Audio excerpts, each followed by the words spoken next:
Okay. I'd like to introduce you to Miss Reinke. Miss Reinke and I have known each other for probably, I don't know, 20 years? I guess so. Okay, so I moved to Elkhorn maybe 25 years ago. Miss Reinke moved to Elkhorn 1943. 1943, so about 70 years ago. And so she's going to be talking to us about Elkhorn, and she lives at the Historical Center. You don't really live there, but she's there a lot. And she's been a mover and a shaker in town for a long time. And so she came here to be a teacher. She was a building principal.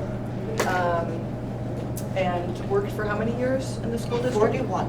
41 years in the school district. That's why I'm used to being called Miss Reinke. That's right.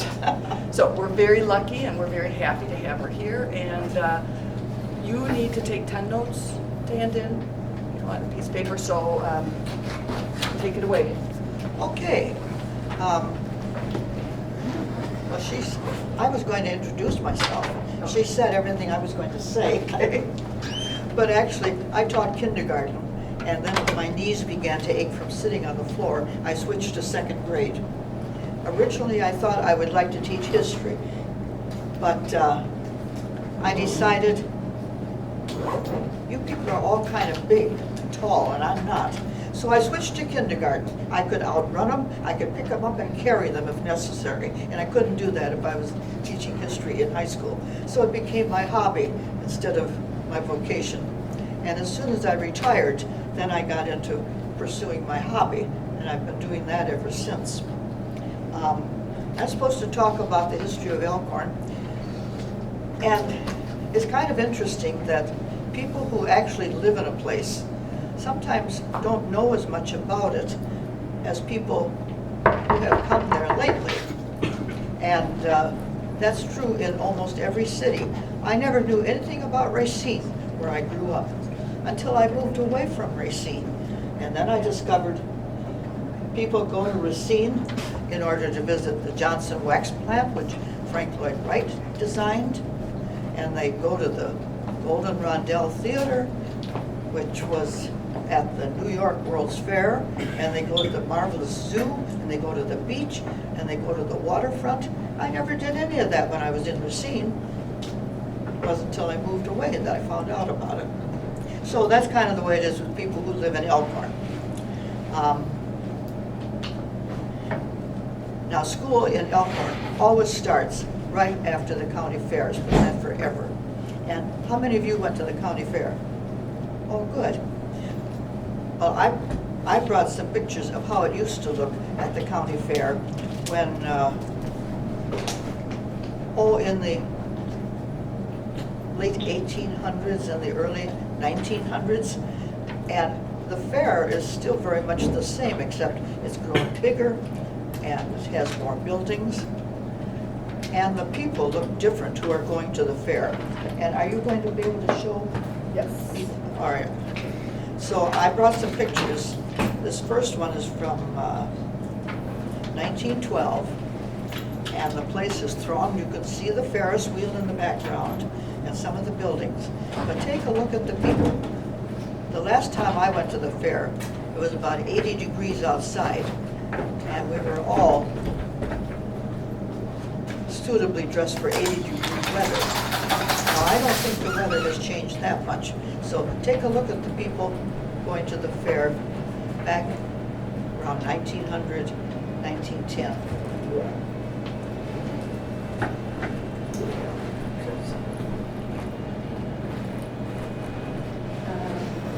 Could you turn off one up? It is just as crowded.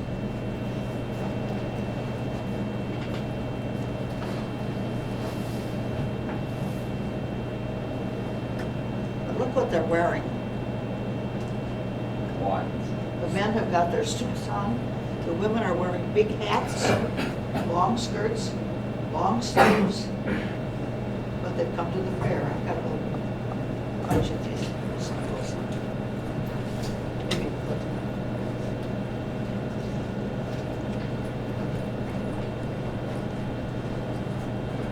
lot of white dresses. Yes,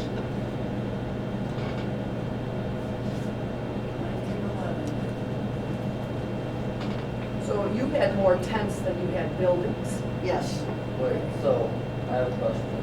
And there's the Ferris wheel. And I think that maybe Skiff Woods background, and they took part of Skiff Woods when they built this high school.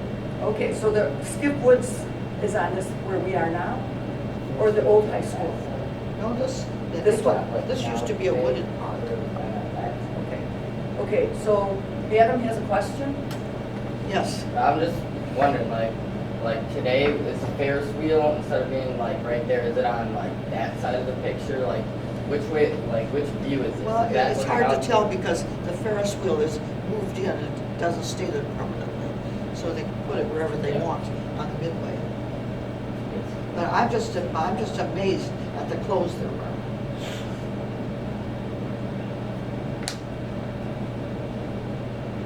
Here they are sitting up at the grandstand. Look at them, they've got their hats on, their long sleeves. Probably watching the harness races. This isn't the Wiswell building, is it? I don't think that was built yet. Okay. And of course, the Wiswell building now replaces the old one. Sorry. But anyway, that's how fair growers looked in those days. And when they came to the fair and parked their cars, this is how it looked.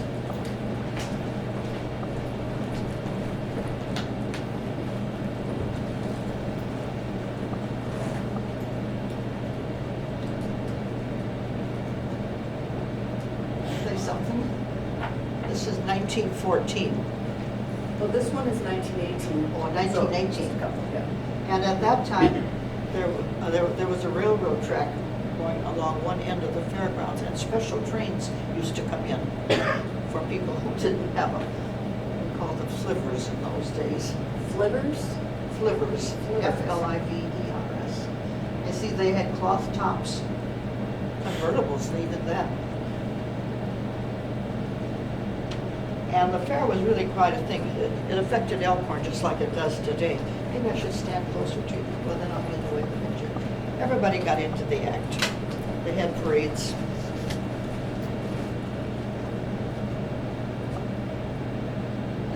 And on the top of the buggy it says Elkhorn Fair or something.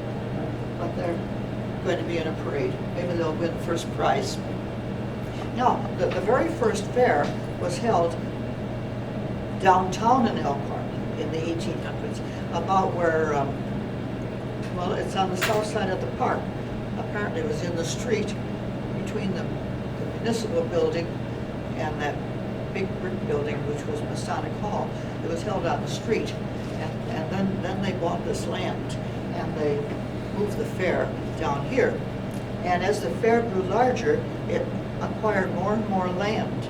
And we don't have any pictures of it, but there used to be a cemetery right there at the entrance to what became the fairgrounds. You know where the National Guard building is, the back entrance when you come into the fair. Well, that's where the cemetery was.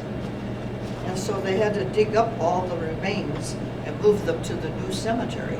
So that county fair has had a big effect on Elkhorn, including even moving the cemetery. Okay.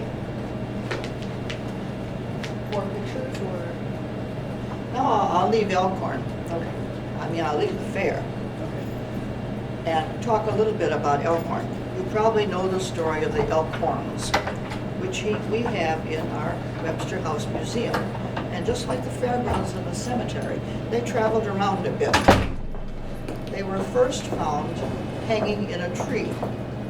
And Colonel Phoenix was coming through here when this land was opened up for settlement, because he was looking for some good land that he could buy for $1.25 an acre from the government. This land all belonged to the government.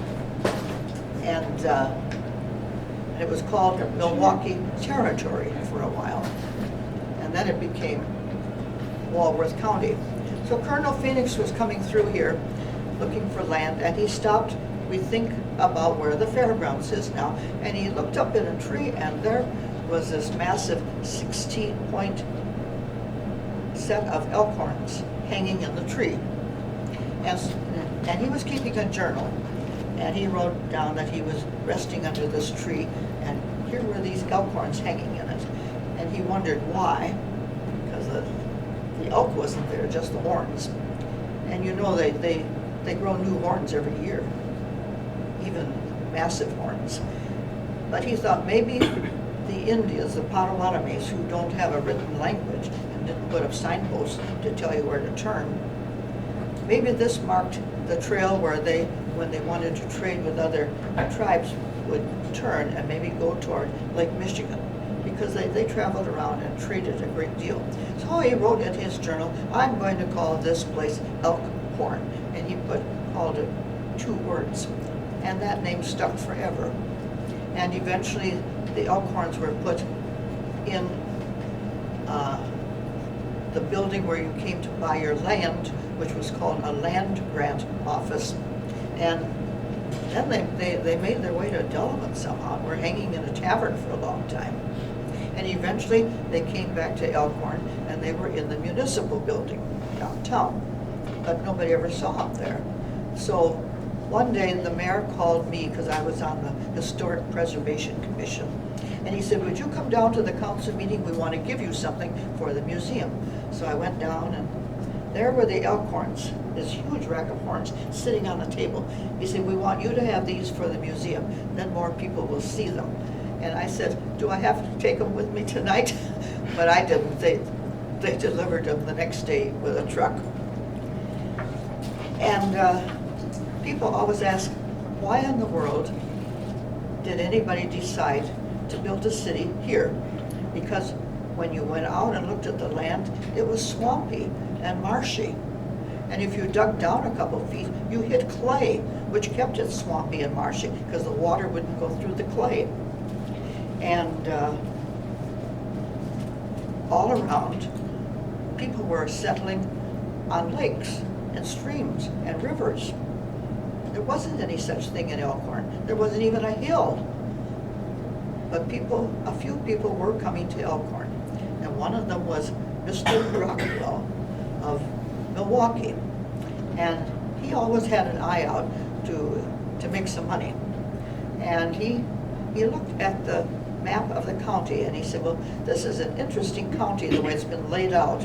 There's 16 districts, townships, and they're in a row, 4 by 4 by 4 by 4. And the county is square. The districts are square. And he thought, there aren't many like that.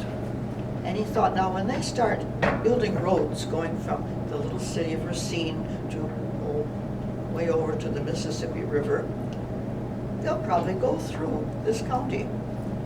And he thought, I bet since it's a square county, they'll go right through the middle of it. So he and his partners came out to Elkhorn, and for $1.25 an acre, they bought up almost all the land that was for sale in the middle of the county. And if you go down on this street, and you know where the Subway is? Sandwiches, and Burger King, and then what's the name of that gas station? Speedway. Okay. On the terrace, between the sidewalk and the street, there is a round marker which says this is the exact center of Walworth County. And it's still there. Anyway, he bought up this land. And when all these other cities that had lakes and streams and rivers were trying to become the county seat because a lot of people had moved there, they had water available, it was kind of pretty, and they could put up a grist mill which would grind their corn, or they could put up a sawmill to cut their logs into boards. And all these cities were trying to be the county seat, and they were all bigger than Elkhorn. But Mr. Rockwell went and he said to the people, decide where the county seat should be. He said, you know, Doesn't it make sense in a square county to put the county seat with the courthouse and the jail and all those things right in the middle, equal distance from everything? And doesn't that make sense? We want to go way over to Whitewater to the county seat, or way over to Clinton. No, Elkhorn was the spot. So Elkhorn had about 9 buildings, and it was named the county seat. And lo and behold, when people came to the county seat to build houses and set up businesses, who do you think owned all the land and became very, very rich? Mr. Rockwell. He had the first bank, the first store, and he built a land office building downtown, and that became Webster House Museum. And in that building, he had a store, he had a post office, and a post office then might be just a table like this with a couple of shelves underneath it. Or it might look like a roll-top desk, but he had that. And you came there to buy the land.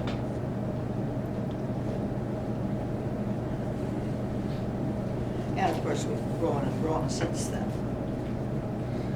I'm not going to follow any chronological order, but I thought you might like to know, well, you know what businesses are here now.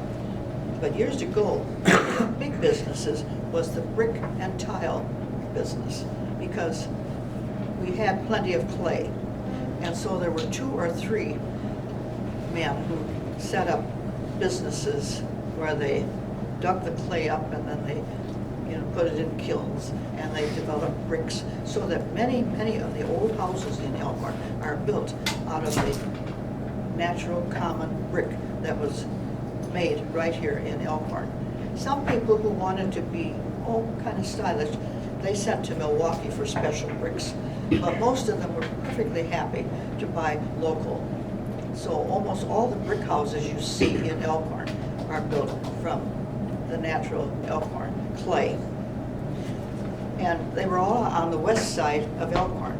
There was one where Sunset Park is, and there was one down at the end of Walworth Street, and there was one near West Side School, and that's where the clay industry was established. Of course, there were lumber companies, because if you weren't going to build a brick house, then you settled for lumber, and that would have to be milled down at Lake Como or someplace where there was a place to have a mill. And one of the early places was the creamery or condensery. It was here for a long time.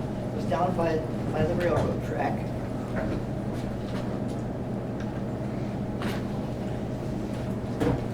And many people who had money and were important in the city built their houses down by the railroad track, because that's how you traveled then. Anyway, this is an early picture of Elkhorn's first really big employer. It takes a minute. Okay. You want to get one light? And the man who ran this, one of them was one of the Harrises, the other was Mr. West. They worked with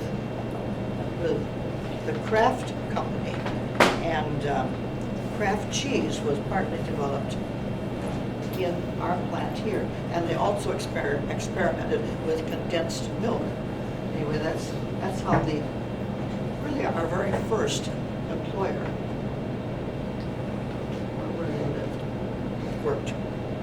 And then Holton's came.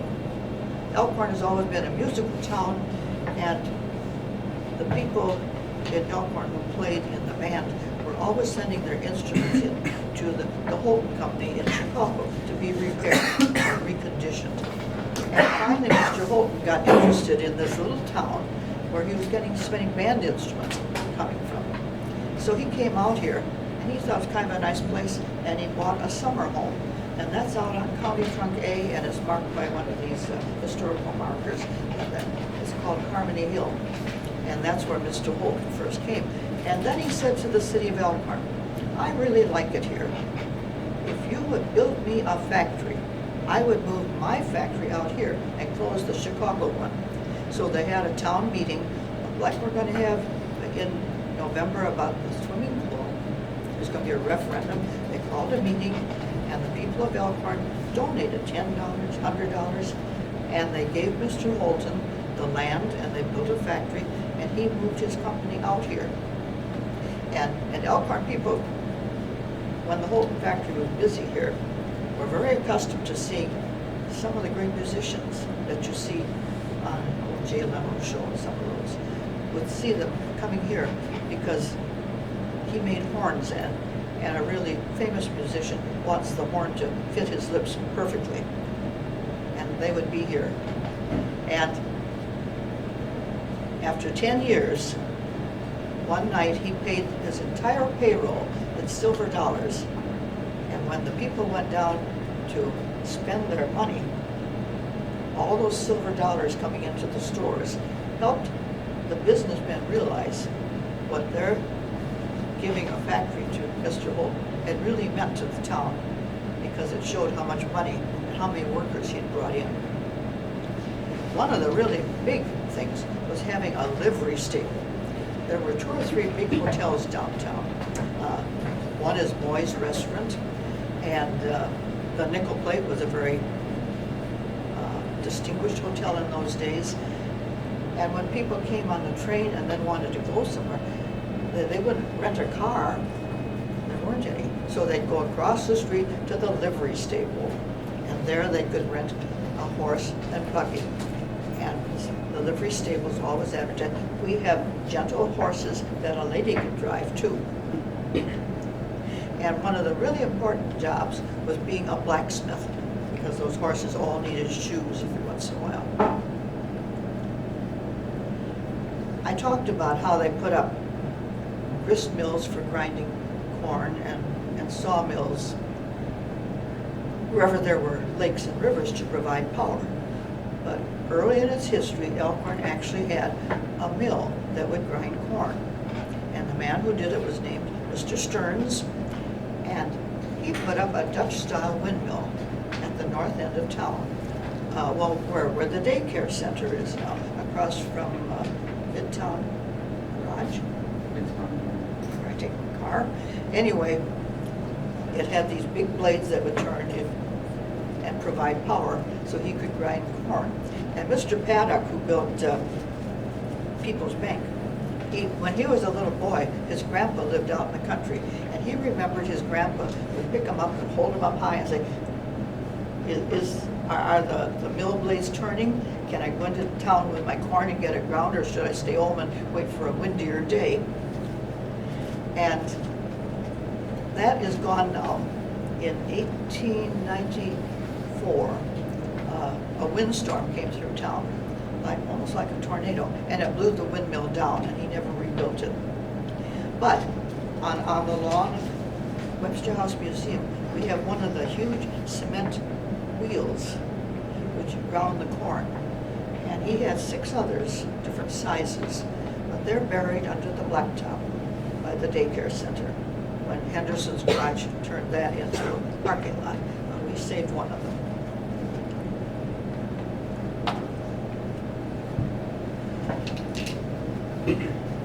Well, this is one I like. Talking about the roads and the streets. The first roads, most of them followed the Indian trails, and a few of them were sort of punched out that they would have a team of oxen pull a log, and as they pulled it along making the road, it would knock everything down in front of it, and that's how the first roads were made.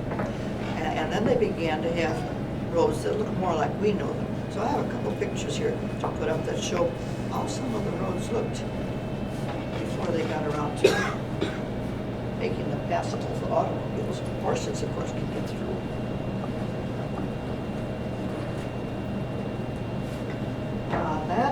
That's North Wisconsin Street.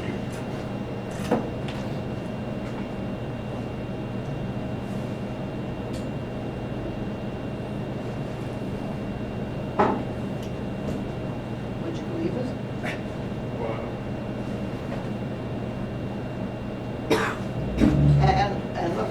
how young the trees are. Of course, most of those trees are gone now since they, why, go ahead.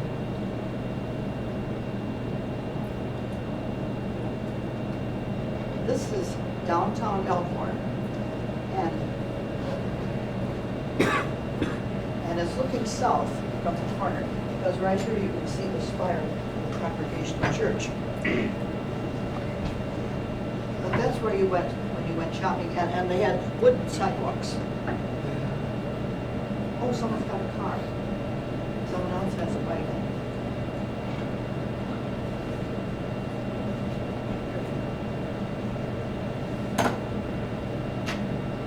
And this is downtown. There's Moyes, and way down at the end is the administration building of the school. There's Moyes. Isn't that a nice downtown? There isn't any sidewalk around the park. But that's how it used to look.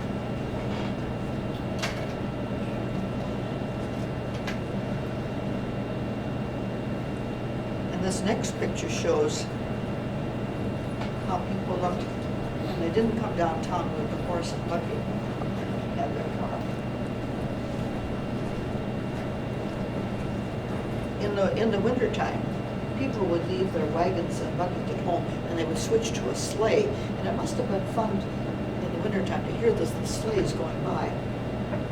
And the newspaper would carry news about whether it was a good time to go sleighing, whether the roads were snowy and icy, or if you should go back to your wagon. In an effort to get away from all that mud and dirt, the city had a sprinkling wagon, which would go up and down the streets in the summertime to settle the dust. So they tried to figure out some way to have better roads. That's okay. And so they got the idea of having plank roads. When you take 11 to Burlington, you come across a crossroad, and there used to be a school lot, and it's called Plank Road. And that's because it crossed a plank road. They built a road with, they said, 5-inch planks that was made like you make a wood floor. And that road went all the way from Burlington to Janesville. And on that, you could drive and you wouldn't get into that mud and dust. And they said it came through Elkhorn, it came past the fairgrounds and then along by the park. It really, I suppose, eventually became Highway 11. And eventually they had gravel, and then they discovered cement. Now the reason I brought my stuff in this, I don't know how to carry this someplace. Now you know in Delavan they're very proud of their brick street. Well, Lake Geneva is earlier than that paved their downtown streets with wood, not a plank road, but with wood bricks, and they coated it with creosote. Hope you all have Kleenex. Now this is a wood brick.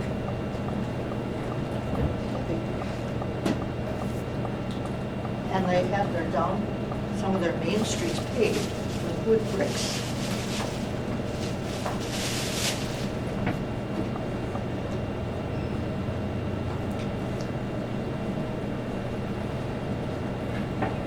Doesn't come off too bad.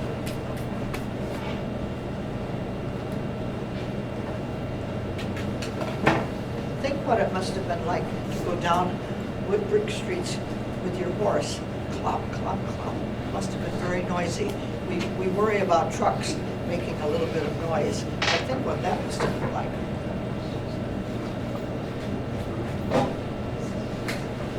Since they didn't have snow plows, the only way they could get rid of snow in those days was to shovel it.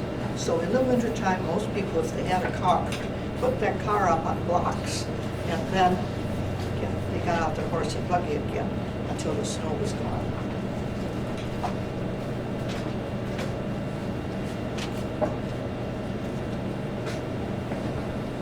Now, you never know what's going to have a big effect on you. When do people leave for lunch or your next class? 12, 13 minutes. Okay. Anyway, in 1893, the people of Walworth County were excited to learn that there was going to be a World's Fair in Chicago. And it was easy to get to Chicago. There were trains that took you there. I got a picture here of the early train station. It was a coal-powered locomotive. You see the smoke belching out. Again, my exercise. And everybody wanted to go to this great World's Fair. It was called the Columbian Exposition because it was commemorating Christopher Columbus discovering America. And when you went, you came home with souvenirs. This is a little coin purse that came from the World's Fair in 1893. And it has a picture of Columbus. It's kind of souvenir you pick up. Well, they bought their ticket.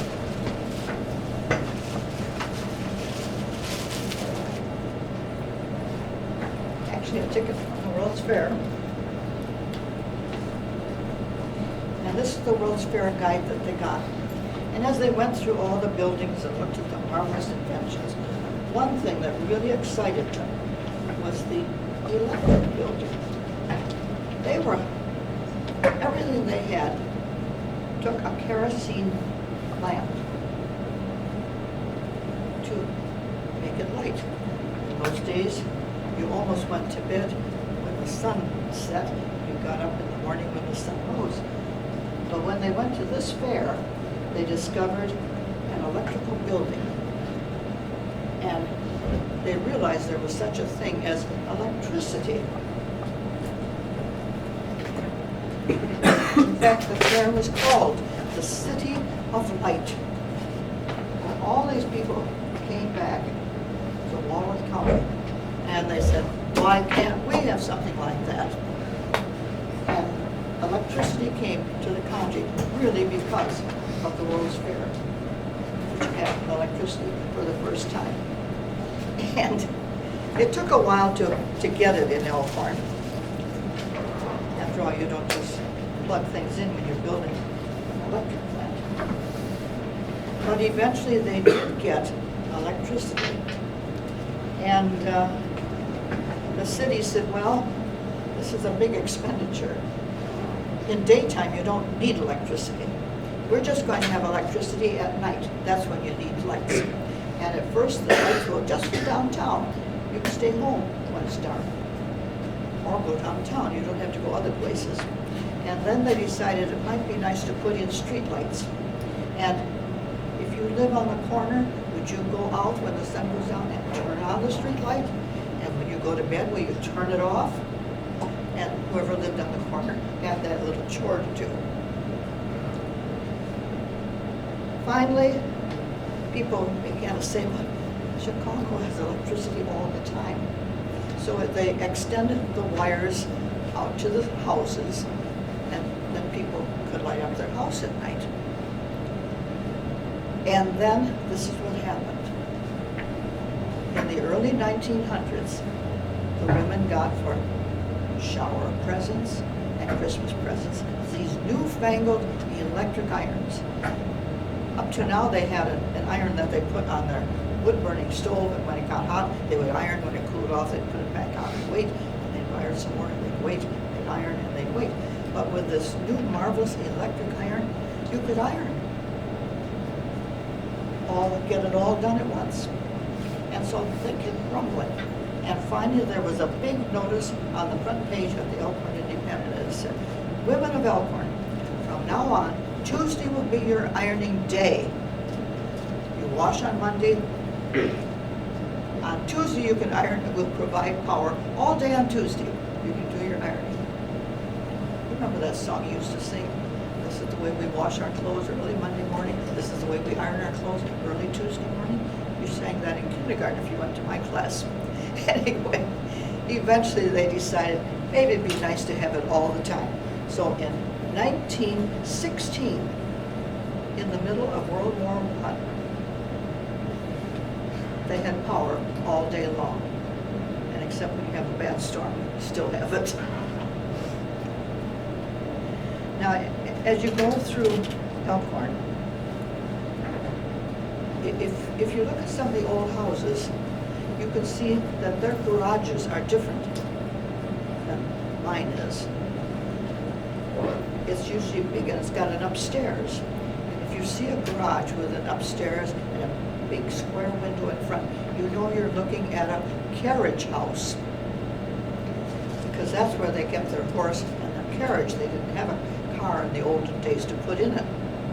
Well, if you had a carriage house and a horse, many people thought, well, kind of makes sense to have a cow. After all, houses then were built up. Sometimes there'd be one house on a whole block. That's the way my house was. It stood all by itself. And many of the houses did. And if you had a big block, you could always let your horse graze. You didn't have to cut the grass. And so people would have not only a horse, but a cow. And if you had the cow, then you had to keep milking it. And someone had to, sometimes you just have such a big lot, then you would take the cow down to people who did. One lady who lived, well, right on the curve in front of, before you get to the fairgrounds, where Highway 11 turns, she had a huge pasture and she rented out space. One of the chores for the children on their way to school used to be to take the cow down to Mrs. Latham's pasture. And on the way home, they'd pick the cow back up and take it home. And she charged 50 cents a week just to keep your cow in her pasture. And people not only had a cow, but the kids liked to have a goat or a donkey to pull their little wagons. And sometimes they even had a pig. And finally, Elkhorn passed a law saying, if you have a cow or a goat, any animal with horns, you have to keep it home because they were always getting loose. And you see ads in the paper. A bay mare has wandered into my yard and I've caught her. And you can have your mare back by just paying for the feed I've given her. So all these animals were getting loose and roaming around. And it was said kind of jokingly that pigs were Elkhorn's first garbage collectors. Apparently they would run around town and pick up any garbage that you threw out into the street. Here's a picture of a little boy who's got a donkey and some ladies who have horses. And they have turned to keep track of them. They haven't lost it yet.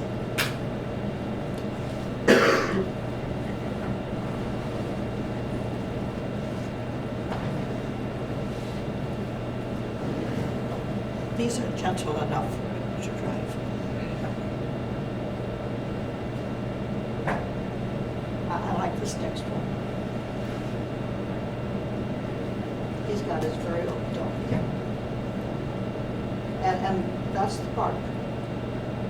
They finally put in sidewalks. Around the square. Yes. I brought pictures, but we're in school, so I brought some That's for pictures square, of the early schools. Where the police station is now? Most early schools looked like this. They were one room at grades 1 through 8. But a city like Elkhorn built its own schools. That's a typical country school. And all those children would be grades 1 to 8. Sometimes the teacher might have 40 children, sometimes she might only have 10. It just depended on where the school was situated.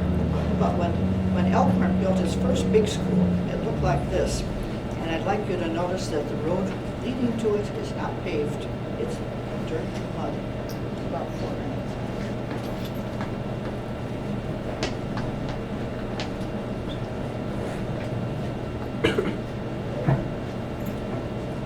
And that building is still there.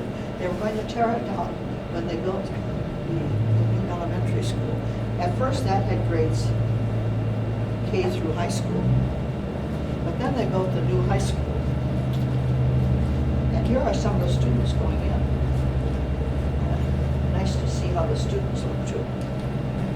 And those two buildings stood side by side.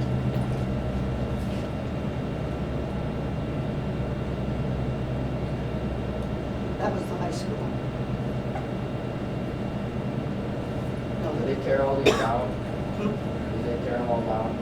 Yes, in fact, those big hills of Sunset Park, they were never there until they tore down this building. Then they hauled the bricks down, covered them with sod, and made hills so the kids could run up and down.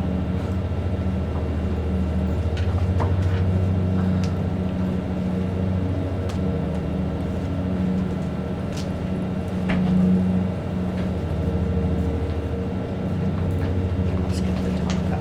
I want to show, times have changed. And the buildings downtown are pretty much the same, but a lot of other stuff has changed. This is the corner where, if you look, you'll see a hanging stop sign. There it is. And there's an old sliver. And the policeman directing traffic from the center of town. And the next one shows Christmas in Elkhorn.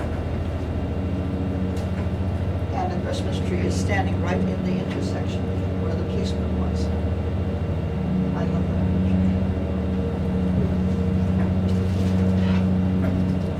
picture. Elkhorn has always had a volunteer fire department, and now it's behind the municipal building. But at one time, it was right downtown. And the building is still there. If you go downtown and look at the building that stands next to the Congregational Church, you see the first fire station. The big wide doors are where the horse pulling the, used to be. Well, I'm going to stop so you have time for a couple of questions. Actually, everything I've been telling you, if you read the 1975 centennial book that the Elkhorn History Club wrote, most of what I said is in there.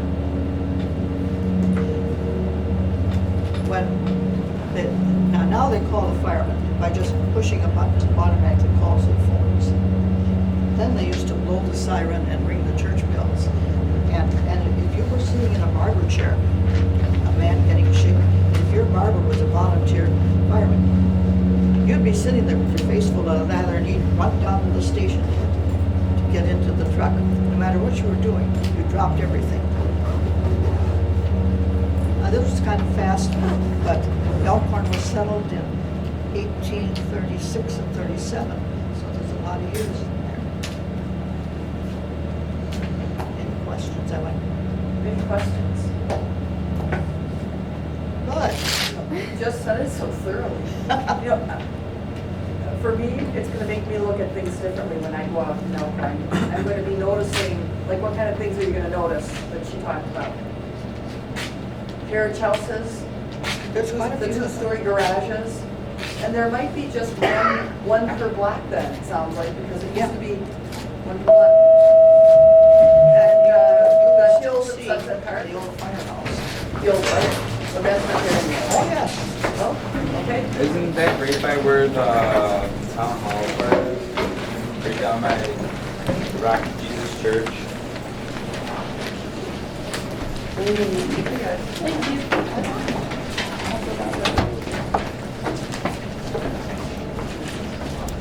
Thank you. Thanks for being here. Thank you. My kindergarten kids never sat that quiet. One thing I have to remember to tell them is the mail thing.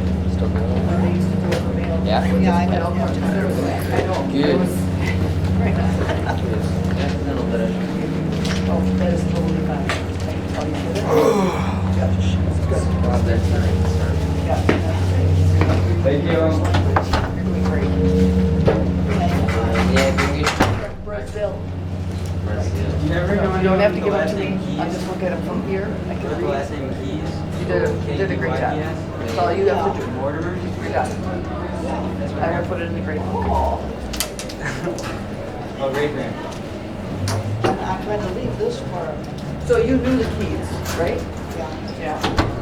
He's a good representative of the family.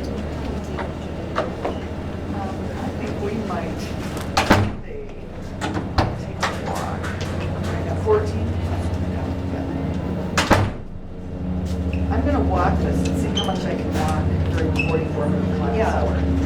And that would be a nice class. And then they could all have one. Yeah. Boy, you are, Bruce, you know, like, you cover everything. It's just awesome. Yeah, I it is. always tell people, every place has a history. You don't even realize it. You just take stuff for granted. Yeah. When I get packed up, I'm gonna ask you to walk me back, because I might get lost. Oh, yeah, absolutely. I don't have a class again now.